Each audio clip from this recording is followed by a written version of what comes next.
అందరికీ praise the lord అండి. నా పేరు షష్ఠి నవీన్, నా భార్య పేరు షష్ఠి అవేత.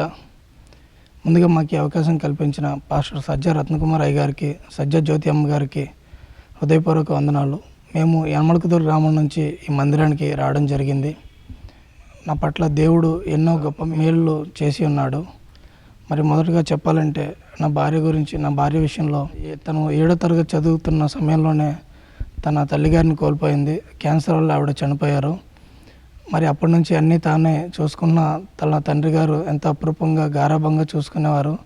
మరి ఆయన కూడా రీసెంట్గా కరోనా వల్ల కూడా ఎక్స్పైర్ అవ్వడం జరిగింది. అప్పటి నుంచి తను తన చెల్లె బాగా రోడ్డున పడిన పరిస్థితి ఏర్పడింది. అప్పుడు నా భార్య మా అమ్మ లేదు, మా నాన్న కూడా తీసుకెళ్ళిపోయారు, నాకెందుకు ఇలా జరుగుతుంది, నా చెల్లి నా పరిస్థితి ఏంటి అని ఎంతగానో దిగులు చెంది దేవుడిని దూరం పెట్టడం స్టార్ట్ చేసింది. అంటే దేవుడి మీద నమ్మకం స్వల్పంగా కోల్పోవడం జరుగుతుంది. అయినప్పటికీ దేవుడిని దూరం పెట్టినప్పటికీ దేవుడు తన పక్షానే ఉన్నాడు. దేవుడు తను దూరం పెట్టలేదు. అలాగే మా పెళ్ళయి 3 సంవత్సరాలు అవుతుంది.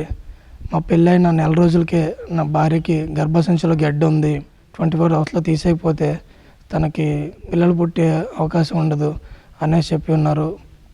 అప్పుడు కూడా దేవుడు ఆర్థికంగా మా యందుండి అప్పటికప్పుడు సర్జరీ లాప్రోస్కోపీ ద్వారా ఇక్కడ శ్రవంతి హాస్పిటల్లో సక్సెస్ఫుల్గా జరిగింది. అలాగే మరి పెళ్ళైన సంవత్సరానికే నాకు రైట్ కిడ్నీలో ఇన్ఫెక్షన్ ఉంది. అది పుట్టుకతోనే వచ్చింది. అది వీలైనంత తొందరగా తీసేయకపోతే లెఫ్ట్ కిడ్నీ కూడా ఇన్ఫెక్షన్ పాస్ అయ్యే ఛాన్సెస్ ఉంటుంది. అప్పుడు ప్రాబ్లం అవుద్ది అనగానే నేను కంగారు పడిపోయి ఏంటి నాకు ఇలా జరగడం ఏంటి అనేసి విజయవాడలో కిడ్నీ కేర్ స్పెషలిస్టులు అందరికీ పెద్ద వాళ్ళందరి దగ్గరికి వెళ్ళడం జరిగింది. హైదరాబాద్ యశోద హాస్పిటల్ లాంటి దగ్గరికి కూడా వెళ్ళడం జరిగింది.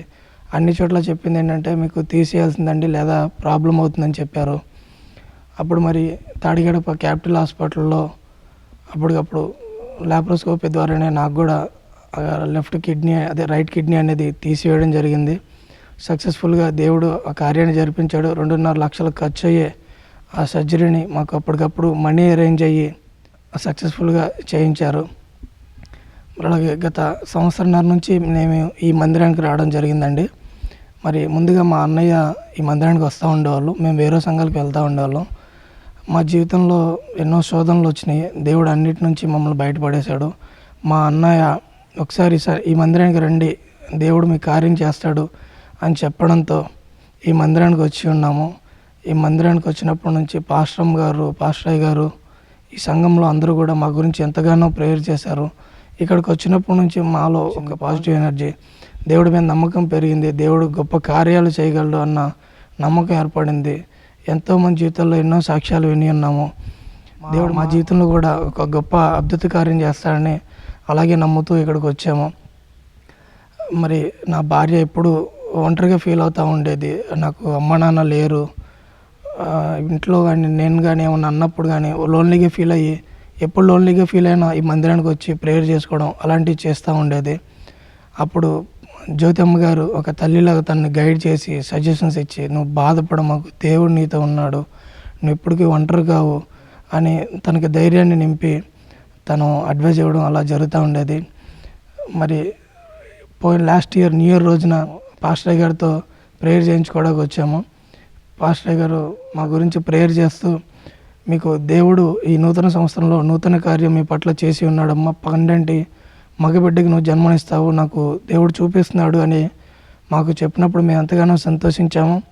మా వైఫ్కి ప్రెగ్నెన్సీ రాదు, థైరాయిడ్ ఎక్కువగా ఉంది, నీటి బుడగల ప్రాబ్లం ఉంది, వెయిట్ లాస్ అవ్వాలి, అంటే పిల్లలు పుడ్డాకి ఏదో కోర్సు కూడా ఒక 6 నెలలు వాడడం జరిగింది. ఏది చేసినప్పుడు కానీ మా జీవితంలో అదొక నిరాశ చెందింది. ఇంకా ఏం చేసినా అవ్వదు, కొన్ని హాస్పిటల్లో ఒక 5 సంవత్సరాల దాకా మీకు పిల్లలనే ఊసే మర్చిపోండి అనేసి కూడా చెప్పి ఉన్నారు. మరి పాస్టర్ గారు మరి ఆ మాట చెప్పిన ప్రకారం న్యూ ఇయర్ రోజున మాకు ఆ మాట ప్రార్థన చేస్తూ ఆయన చెప్పారు. ఫిబ్రవరి నెలలోనే మా వైఫ్ కన్సీవ్ అవ్వడం, ప్రెగ్నెన్సీ టైంలో కూడా మేము ఎన్నో శోధనలు ఎదుర్కొన్నాం. అన్నిటి నుంచి దేవుడు మమ్మల్ని కాపాడాడు. ప్రేయర్ టవర్లో కూడా మా గురించి ఎంతగానో ప్రేయర్ చేశారు. ఏ టైంలో ఎంత అర్ధరాత్రిలో అయినా ఫోన్ చేసినా కానీ రత్నకుమార్ అయ్య గారు కానీ జ్యోతమ్మ గారు కానీ రెస్పాండ్ అయ్యి మా పట్ల ఎప్పుడు ప్రేయర్ చేస్తా ప్రేయర్ టవర్లో పెట్టి మమ్మల్ని యోగక్షేమాలు అడిగి తెలుసుకోవడం కానీ, ఒక ఫ్యామిలీ లాగా ఇక్కడ మాకు అందరూ తోడయ్యారు. మా వైఫ్కి కూడా ఇక్కడ సంఘంలో ఉన్న సిస్టర్స్ అందరూ కూడా ఇప్పుడు ఫోన్లు చేసి ఎట్లుందమ్మా ఏంటి అని అడగడం. ఈ మందిరానికి వచ్చిన తర్వాత మాకు ఎంతగానో ఎంతో అద్భుత కార్యాలు, ఎంతో మేలులు జరిగినాయి.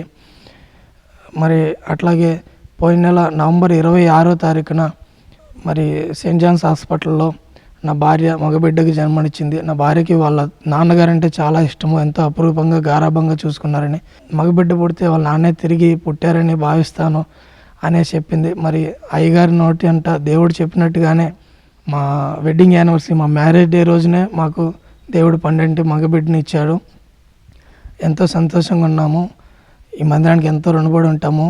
సజ్జా రత్నకుమార్ అయ్య గారికి, జ్యోతమ్మ గారికి మా హృదయపూర్వక వందనాలు. మళ్ళీ ప్రేయర్ టవర్లో మా కోసం ఎంతగానో ప్రార్థించిన అందరికీ కూడా ఎంతగానో వందనాలు చెల్లించుకుంటాము. దేవుడి చిన్ని సాక్ష్యమును దీవించును గాక. మెస్సియా ఫెలోషిప్ ఆధ్వర్యంలో ప్రతి ఆదివారం 2 ఆరాధనలు జరుగుతున్నవి. మొదటి ఆరాధన ఉదయం 8:30 రెండవ ఆరాధన సాయంత్రం 6 గంటలకు.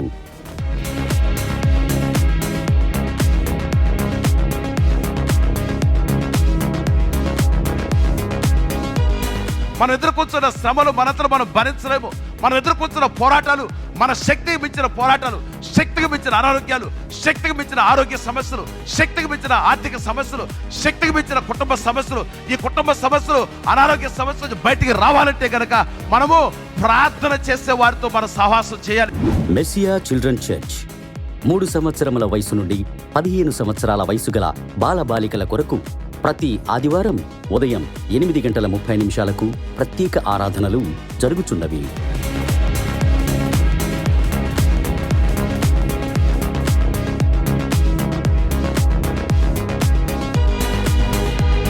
పురుషుల ఉదయకాల ప్రార్థన ప్రతి బుధవారం ఉదయం 5 గంటలకు. పురుషుల ఆధ్యాత్మిక ఎదుగుదల, ఆర్థిక సమస్యల నుండి విడుదల, ఉద్యోగులు మరియు వ్యాపారస్తుల అభివృద్ధి కొరకు ప్రత్యేక ప్రార్థనలు చేయబడుచున్నవి. కుటుంబ ప్రార్థన ప్రతి శుక్రవారం సాయంత్రం 6:30 కుటుంబాలలో మెరుగైన సంబంధ బాంధవ్యాల కొరకు, దైవభక్తి కలిగిన కుటుంబాలుగా తీర్చిదిద్దుటకు ప్రత్యేక ఉపదేశములు, దైవజనులచే వ్యక్తిగత ప్రార్థనలు చేయబడుచున్నవి. మన భక్తి ఈ లోకానికి సంబంధమై ఈ లోకంలో కలిసి రావడం, నేరు పొందడం, దీవెన పొందడం, దానికి సంబంధించింది అయితే పర సంబంధమైన ఆశీర్వాదాన్ని మనం పొందలేం. ప్రార్థనా శిఖరం ఆత్మపూర్ణులైన ప్రార్థనా యోధులు అనుదినము ప్రపంచ శాంతి, దేశ మరియు రాష్ట్ర సుస్థిర పరిపాలన కొరకు, ఆత్మల రక్షణ, రోగుల స్వస్థత, దుర్వ్యసనాల నుండి విడుదల, అపవిత్రాత్మలచే పీడింపబడుతున్న వారి కొరకు ఎడతెగక ప్రార్థనలు జరుగుచున్నవి. మెస్సియా బుక్ స్టోర్ బైబిల్స్, వాఖ్యానాలు, భక్తుల జీవిత చరిత్రలు, గిఫ్ట్ ఐటమ్స్, ఫోటో ఫ్రేమ్స్ తదితరములు లభించుచున్నవి. మా అడ్రస్ మెస్సియా ఫెలోషిప్, 100 అడుగుల రోడ్డు, ఆటోనగర్ గేట్, విజయవాడ 7. మా ఫోన్ నంబర్స్ 9494767633 మరియు 9494767733.